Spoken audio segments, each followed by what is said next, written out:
1. Short summary: Catherine Mitchell becomes a widow at 52 after her husband Joshua dies suddenly. She inherits a secret Alberta property, Maple Creek Farm, which Joshua had quietly renovated as a gift and refuge. Joshua left Catherine hundreds of daily videos explaining his choices: a hidden illness, the repurchase and renovation of the childhood farm, 6 horses, and a war room documenting his brother's corruption. The Mitchell brothers contest the will, hoping to seize the now oil-rich land. With Joshua's foresight, videos, legal files, evidence of the brothers' crimes, and a hidden bunker, Catherine and her daughter Jenna outmaneuver the brothers, secure the farm, set sustainable extraction terms with an oil company, and Catherine rediscovers her art and new identity as the farm's steward. 2. Narrative structure: beginning, conflict, climax, end. Beginning, funeral, aftermath, meeting with Mr. Winters, discovery of key deed, and Joshua's video messages. Catherine travels to Maple Creek and sees the renovated farm and horses. Conflict: Mitchell brothers arrive, contestation begins, Jenna is manipulated, and the legal/property battle escalates. Catherine discovers Joshua's war room and proof of brothers' misdeeds. Climax: a high-stakes confrontation in the dining room where Catherine reveals Joshua's evidence and geological surveys, exposing the brothers and forcing their retreat. Robert later arrives with a medical plea that reveals another twist: half-siblings. End: Catherine secures sustainable terms with the oil company, reclaims her art, forms a stronger bond with Jenna, and assumes stewardship of Maple Creek as legacy, transforming the forbidden into sanctuary. 3. Emotional hooks and impactful moments: the repeated promise me, never go to the farm behind Joshua's secrecy. The video reveal: Joshua recorded daily messages to guide Catherine through grief, intimate, controlling, tender. The discovery of the art studio and Catherine's preserved paintings, a personal resurrection.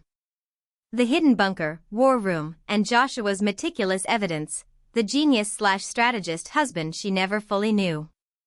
Jenna's quick seduction by the brothers and her subsequent return, stakes are both legal and familial.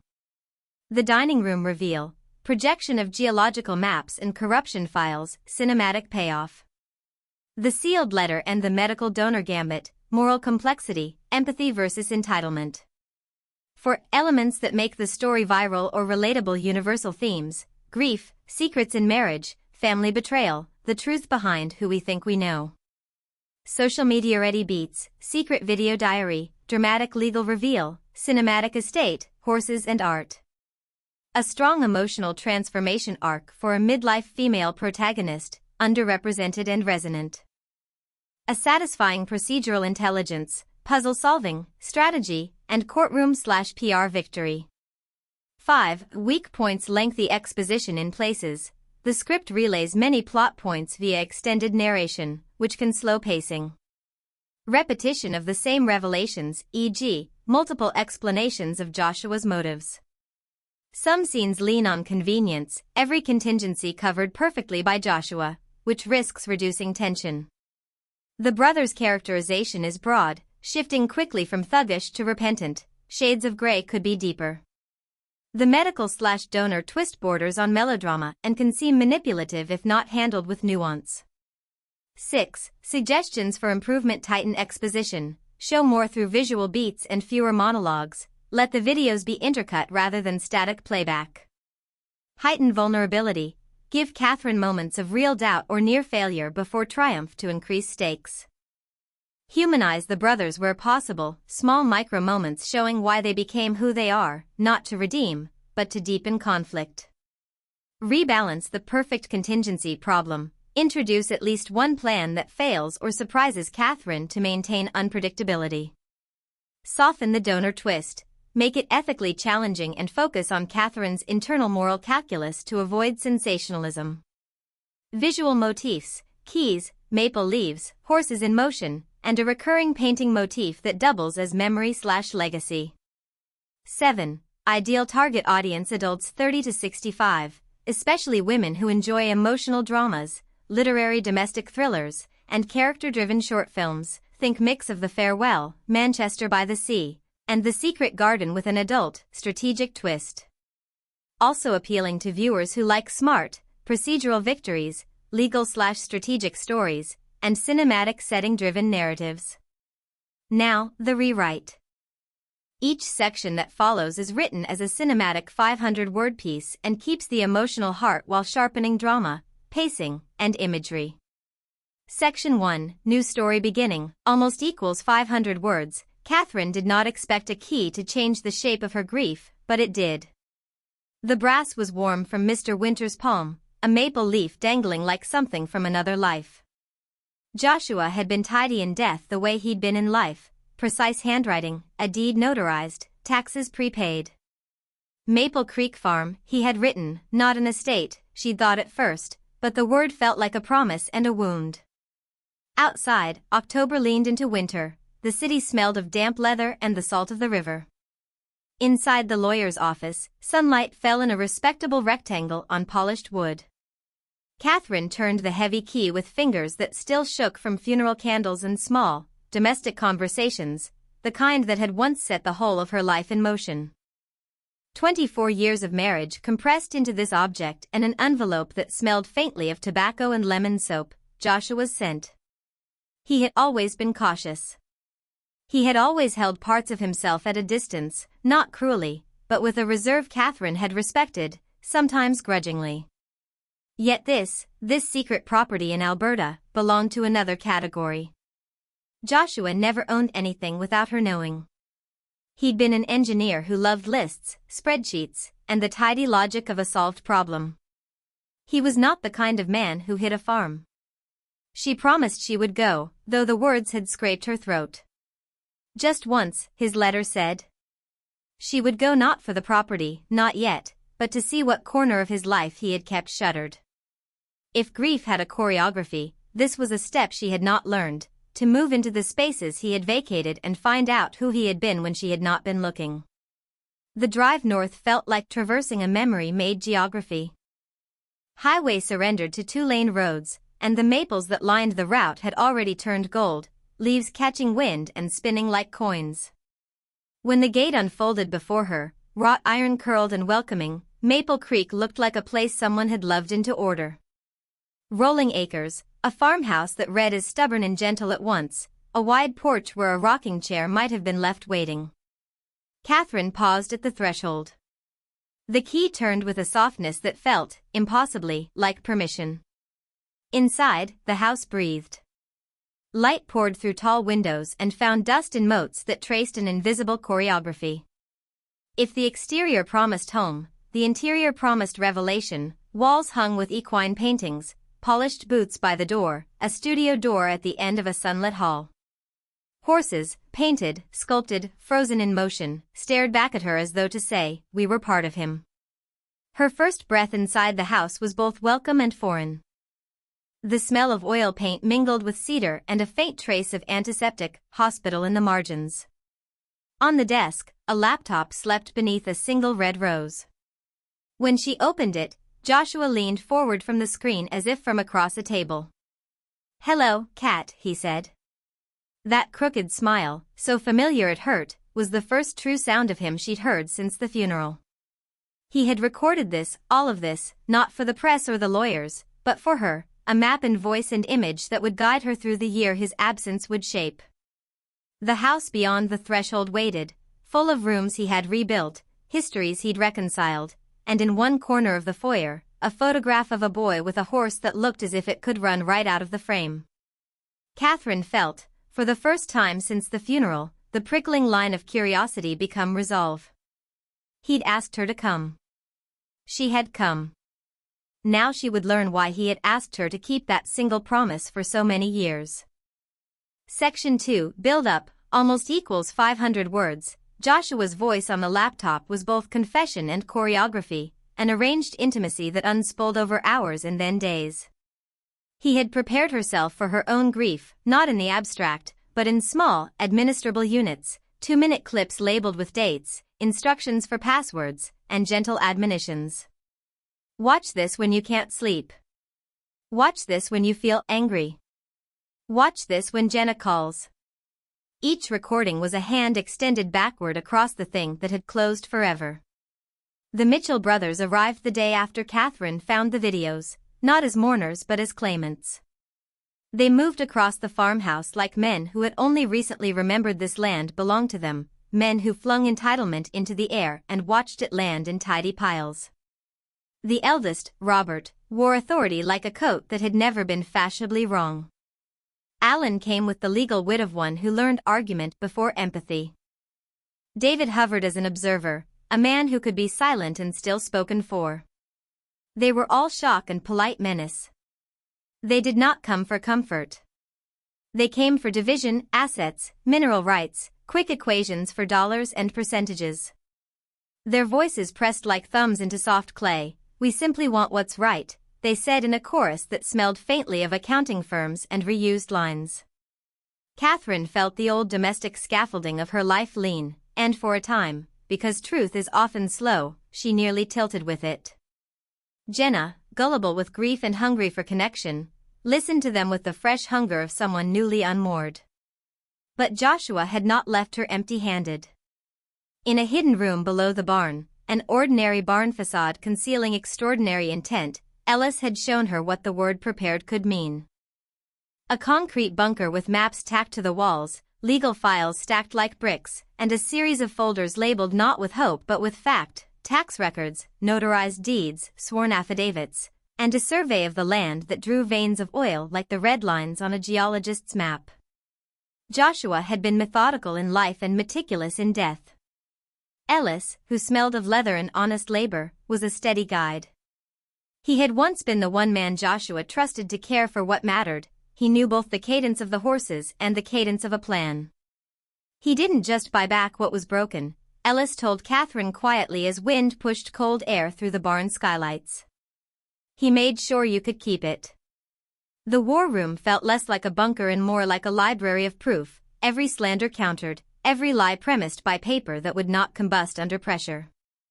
That evidence gave Catherine leverage, but leverage demands choices. She could accept a settlement, transfer the deed for quiet money and fewer headaches.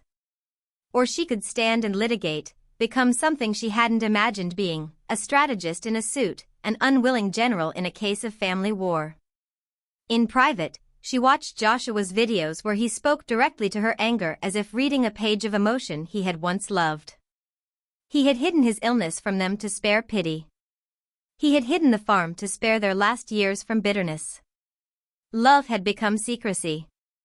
Her daughter, Jenna, frayed open and then stitched by the brothers' flattery, became the first battlefield. Jenna's grief was quicksilver, liquid and reflective, and the brothers poured narratives into it like dye. There was money, photographs, a rapid assembled family mythology and, for Jenna, a sudden, intoxicating sense of place and belonging. Catherine watched the girl she had raised soften towards strangers and felt a protective heat rise like blood.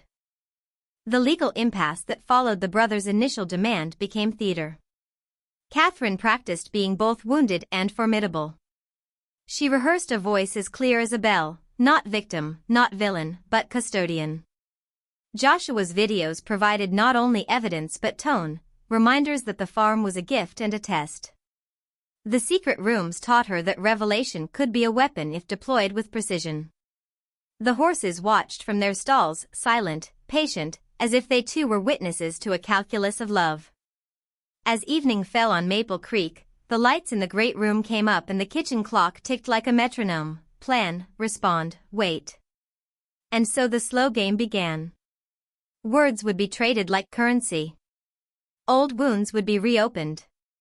Trust would be asked for and denied. But Catherine, who'd spent years reading literature and parsing motives from subtle dialogue on a page, began to understand that she could read people the way she had read poems, nothing accidental, everything deliberate. The Mitchell brothers thought they had reduced the map to an equation. She was about to show them a whole other geometry. Section 3, midpoint twist, almost equals 500 words, some pivots are small and seismic all at once. Catherine had rehearsed the arguments, deeds, notarizations, spectral lines of evidence, but nothing in her planning accounted for the moment the Mitchell brothers changed the terms of engagement from greed to plea. Robert arrived 2 days after their dining room defeat, thin and mauled by an urgent new fact, a failing heart. He did not come asking for money. He came asking for life. They brought a doctor who smelled faintly of antiseptic and fear, and an explanation that landed like a gravestone: hypertrophic cardiomyopathy. Robert's heart threatened in the same rhythm that had stolen Joshua. Suddenly the brothers were no longer merely villains, they were humans courting mortality. Their appeal was raw, familial duty, biological responsibility. Alan talked in legal half-truths about living donations and regeneration. David offered silence and watchful eyes. The ask was clinical but carried a private hunger. Jenna's blood might be the bridge between life and death. Catherine felt the walls tilt. The sealed letter in her pocket, Joshua's last reserve, seemed suddenly heavy enough to change outcomes. She could hand it over and watch their faces fold as the past cascaded into a present they hadn't thought to face. Or she could refuse and be the woman who watched another man die. The moral muscle of the scene strained with possibility. She considered the ethical anatomy of the request. Would a living donation be coercion after manipulation? Could she let grief be weaponized into surgical consent? When she handed the envelope to Robert, the air seemed to change, as if the house itself were preparing for confession. He read, his expression unspooling from tired calculation into something that resembled shock. The story of a father who had lied about a dead mother, of hidden half-siblings in Saskatoon, of genealogy that reframed everything. Joshua, with the soft cruelty of one who planned for enemies, had preserved proof that the Mitchell family's line was not what they thought. There were more of them, 2 unknown siblings likely to be far better medical matches than Jenna. In the span of a single breath, the brothers' demand was exposed as opportunism. Their appeal for a living donor had a less romantic subtext. They had come for life because life would buy them leverage. The sealed letter revealed that Joshua had known about these relatives and chosen to keep them in reserve, a moral contingency to be used only if the Mitchell men ever reached a point where their own actions demanded a reckoning. Catherine watched the brothers read, and for the first time she saw fear flicker across Robert's face, fear not of death, but of exposure. What followed was not cinematic contrition. It was a scramble. The brothers argued about logistics and legacy, about whether half-siblings could be found quickly and whether such outreach might wreck reputations. Dr. Harmon, professional and pragmatic, said what always rattles a room: there is urgency, and medical windows close like doors. But urgency does not erase the obligation to act with honesty. Catherine, remembering the many small betrayals that had stacked up against Joshua, felt an old loyalty rearrange into purpose. She would not let her daughter become a bargaining chip, even in the face of a man's dying pulse. So she set terms. Start by contacting the half-siblings, no pressure, full disclosure, and let them choose without manipulation. If they could help, perfect. If they refused, Jenna would be asked only with complete knowledge and free will. The brothers bristled. Their entitlement had been a fabric woven too long to fray easily. Yet as they folded Joshua's letter carefully and slipped it back into its envelope, their faces had changed. The certainty that had warmed them for decades now grew thin. For the first time, the Mitchell men were not in control of the narrative. Catherine left the sealed envelope on the coffee table and watched the brothers leave in a hush of cold air and deflated scenery. Her bargaining had done 2 things. It forced transparency and preserved agency. But it also shifted the story's axis. The conflict nursed by greed had bent toward ethics, and now Catherine stood at the center of a moral crossroads. She could wield Joshua's evidence like a courtroom sledge. She could marshal the oil company and legal paperwork until the map reddened with lines and signatures. Or she could insist that even those who had harmed must be asked to be human again. The twist did not absolve anyone. It complicated choices and humanized villains without making them saints. It also exposed another truth: Joshua, even in secrecy, had been the architect of a larger morality. He hadn't just built a house. He had built a test. Catherine, standing at the pivot of grief and decision, realized that survival required more than legal strategy. It demanded a moral imagination vast enough to hold anger and compassion at once. That, she knew, would be harder than any courtroom fight. Section 4, Build TO Climax, almost equals 500 words. Catherine learned the politics of calm. She practiced it like breathwork, steady shoulders, measured replies, the posture of someone who had read strategy in novels and battlefield memoirs and now had to live one.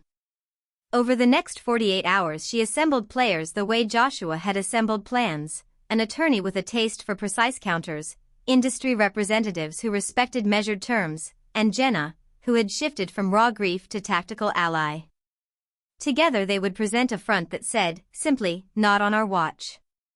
She invited the Mitchell brothers back under the pretense of goodwill. The dining room held the brothers' earlier arrogance like an echo. Catherine chose the table as the stage, long, formal, the kind of surface that photographs decisions into permanence. She dressed not for mourning but for authority, a tailored suit that read competent rather than vengeful. Jenna arrived with her father's watch, an emblem of inheritance and claim, wearing the steady expression that came of being seen and then choosing to be seen back. When the brothers entered, they expected repetition and a quick settlement. Instead, Catherine dimmed the lights and clicked a remote. A screen descended. The room hummed with the low sound of surprise and a distant tractor. On the screen spread Maple Creek's true map, every acre in fine detail, every contour, every surveyed line. Overlaid were geological surveys from Joshua's bunker, red smudges like bruises where oil rested under the western acres the brothers had neglected to mention. The image opened like a secret. Silence does strange work in rooms filled with men who trade in noise. Robert's hand twitched. Alan's jaw tightened. David stared, as if trying to read a page in a book he thought he owned but had never cracked.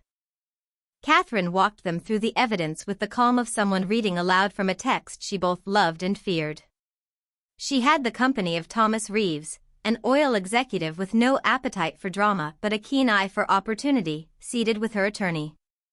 The game that had been theirs was now a negotiation with multiple players who could not be bullied by heritage alone. Then she unfurled another layer, the legal dossiers, notarized purchases, certified bank records, and sworn affidavits Joshua had compiled. They were not mere papers, they were a marriage of law and strategy.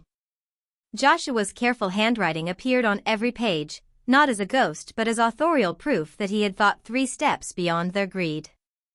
As the documents slid across the table, the brothers' bravado thinned. Alan coughed and muttered about technicalities. David's fingers anxiously fumbled the edges of a dossier as if trying to find an argument that would hold. But Catherine's weapon was not vengeance, it was leverage. She had offered a path that asked men to choose between ruinous exposure and an agreeable settlement. On the screen, a proposed plan. Sustainable extraction, environmental protections, a community trust, and a compensation framework that honored the land rather than just the ledger. It was audacious and strangely moral. Harrison Wells, who'd arrived intending to buy his way and declined, citing ethics and reputation. Reeves, the rival CEO, paused and then named terms that spoke both to business and astonishment. He preferred a collaborative, monitored approach rather than a hostile grab. The brothers rebounded with thin threats, talk of court injunctions and PR campaigns, but the scaffold holding those threats was made brittle by Joshua's proof. Catherine watched Robert's hand go slack when Jenna, with a voice steadier than she'd had in weeks, recited a single line from one of the videos where Joshua had described his purchase and motives. The line was simple and damning: "I bought this for the woman I love, not for men who measure family in bank accounts." As the meeting folded into negotiation, the brothers tried one last gambit, to appeal to sentiment and legacy. Catherine handed back their appeals with coolness edged in clarity. Legacy, she said, was not a name carved on a tree but the care that a family leaves behind. The brothers could step back and be part of a stewardship that shared benefit and guarded land, or they could be exposed for the manipulations that had led them here. The decision they made at that table would not only set legal precedent, it would carve out the moral geography of Maple Creek. And when the brothers left that room, their faces were measured not by triumph but by the math of what it would cost them to continue.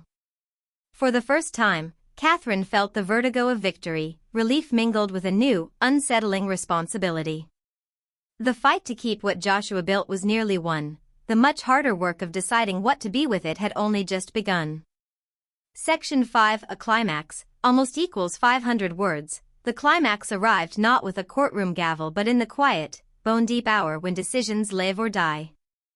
After the dining room negotiations, the brothers retreated to assess their options, and Robert, driven by the brittle vertigo of illness, staged one more confrontation. He requested a private meeting on the porch, the kind of personal truce men imagine will stitch old griefs back together.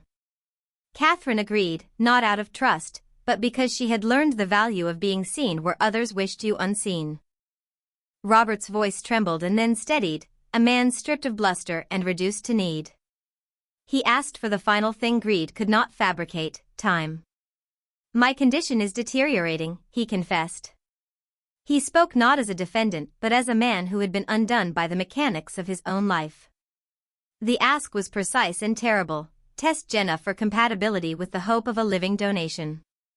On the porch the wind seemed to hold its breath. Catherine considered the physics of generosity and coercion. If she refused, could she live with herself? If she allowed testing through pressure, would Jenna's consent ever be truly free? The sealed letter lay in her lap like a coin that might buy morality or bury it. Joshua had architected contingency, now she had to wield it with the calculation of someone who loved a man and refused to lose a child to bargaining. She offered terms. The brothers must first contact the half-siblings Joshua had unearthed: full disclosure, no coercion, and an immediate contact attempt. They had to invite the half-siblings' agency into the conversation before her daughter would even be asked to consider a test. That call would come with a legal agreement guaranteeing privacy and protections from pressure. Only if those avenues failed, and only if Jenna herself, fully briefed, chose to be tested freely, would the process move forward. Her terms were strict because the boundary between compassion and compulsion was thin and easily crossed. Robert read the terms and, in a moment that should have been cinematic silence and then capitulation, he crumbled, not in cunning but in human relief. The brothers had expected coercion, instead they were offered arbitration. They tried to bargain. They tried to spin. They tried to resurrect old claims. Each effort was countered not with triumphal glee but with calm resolve. Catherine's authority, newly forged, made her an adversary who would not be bullied or bowed. When the first calls were made to Saskatchewan, the air changed. The half-siblings, two adults raised far from Mitchell grudges, responded not with inherited fury but with bewilderment. A family unknown, a letter explained. There was time, and their decisions would be their own. The brothers' calculus faltered. It turned out that humanity could be weaponized by truth. It could also dissolve the leverage people had once thought absolute. The climax finished in a courtroom of a different sort, a table crowded with documents, honest faces, and the quiet industriousness of legal counsel who had expected theatrics but were offered instead rigor and moral clarity. Harrison Wells's presence faded as the industry's two strongest companies, wary of reputation damage, withdrew the worst of their predatory offers. Thomas Reeves, pragmatist and now convinced of long-term reputational benefit, offered terms Catherine could accept: structured extraction with strict environmental bonds and a trust earmarked for the land's future restoration. The Mitchell brothers' final gambit was exposed: the evidence Joshua left in his bunker could dismantle careers and reputations. Confronted with the possibility of exposure and with the human reality that their father's legacy was not a clean ledger but a tangled story, they accepted a settlement that preserved the farm intact, honored environmental stewardship, and granted Catherine legal and practical control. It was a victory born of patience, clarity, and the disciplined unspooling of truth. As the papers were signed, Jenna rose and placed her hand in Catherine's. There was a tremor, no longer of fear but of family. The power of Joshua's foresight had not been to solve everything for them but to give them a scaffold upon which to rebuild. Catherine felt, in that climax moment, the strange kinship of victory and sorrow. The house had been saved, justice partially delivered, but the absence of the man who had planned it all still weighed like an empty room at the heart of the farmhouse. She had won Maple Creek, yes, but she'd also inherited the clean, hard work of what to do with it. Section 6 ending, almost equals 500 words, the months that followed smoothed like brushstrokes into a larger picture. Spring arrived late, maples budding in hesitant fistfuls, and with it a new rhythm. Catherine settled into a role that felt like careful navigation between steward and artist, strategist and mother. The horses moved like punctuation through fields of thawing grass. Midnight, the stallion Joshua had tracked down for her, became a slow companion that taught her balance and patience. She painted again. The first strokes were tentative, the brush unfamiliar as muscle memory wakes from a long sleep.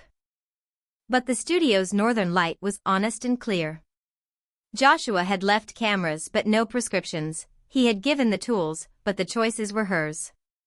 On the blank canvas, the farm unfolded, layered time, memory as landscape. Her painting grew not as a portrait but as a palimpsest: farmhouse, childhood ruin, oil veins beneath the western ridge, horses as motion, two riders merging into a single line of human passage. She titled it Inheritance, and the word felt more like a verb than a noun.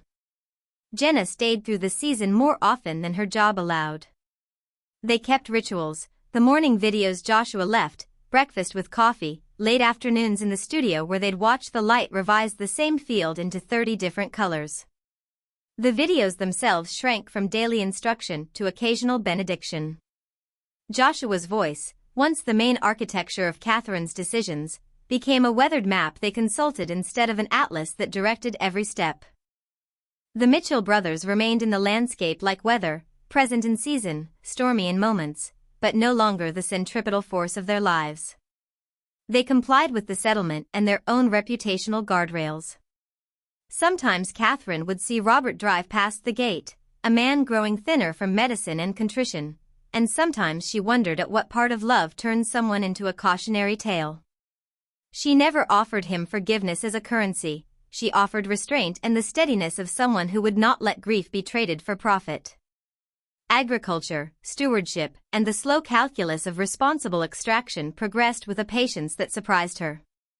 Thomas Reeves proved to be an unexpected partner, businesslike, yes, but also pragmatic enough to admire Catherine's insistence on restoration bonds and a community trust. The company's extraction plan was a compromise that read like a promise: the land would be respected, funds would seed education and restoration, and Maple Creek's long view would be the measure used to calculate profit.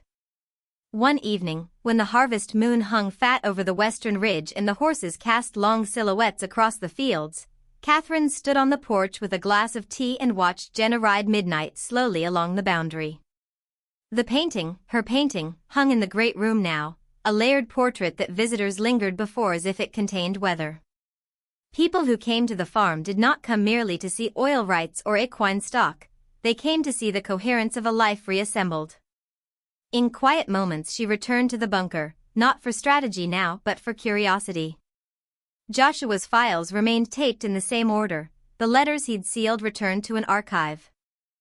There were a few surprises she found: notes of tenderness, a list of things he'd wanted to teach Jenna, a poem that was not his style but which he'd copied for her. It was a reminder that the man who had planned the war room had also loved small moments with a tender exactness. When she finally completed the commissioned canvas, a mosaic of memory and possibility, she invited neighbors, legal counsel, and even a cautious Robert to the unveiling. As she pulled the cloth away, the room inhaled. The painting was many things: elegy, claim, and invitation. It held the past but did not enshrine it, it made room for what could come. Jenna stepped forward, her hand finding Catherine's, and for a moment the house felt like the safe place Joshua had wanted to create, not as a refuge from pain but as a place to live with it. Maple Creek was no longer forbidden. It was a place of work and risk, of stewardship and love. Catherine understood now that legacy was not something you inherit neatly, it's something you arrange and rearrange every day. She had been given tools and contingency and a man's careful foresight. What she made with them, art, land, a life that could bend rather than break, was her true inheritance. Outside, the horses nickered and a wind moved through the maples. Inside, Catherine stood with paint on her fingers and a vision of the future, steady and uncompromised. She whispered, not to a screen but to the dusk, until tomorrow, and meant it. If you want, I can tighten any of the 6 sections into a script format, shot list plus dialogue plus scene directions. Convert this into a 6 to 8 minute short film treatment with beats and estimated shot list. Produce a log line and 3 taglines suitable for festival submission. Which of those would you like next?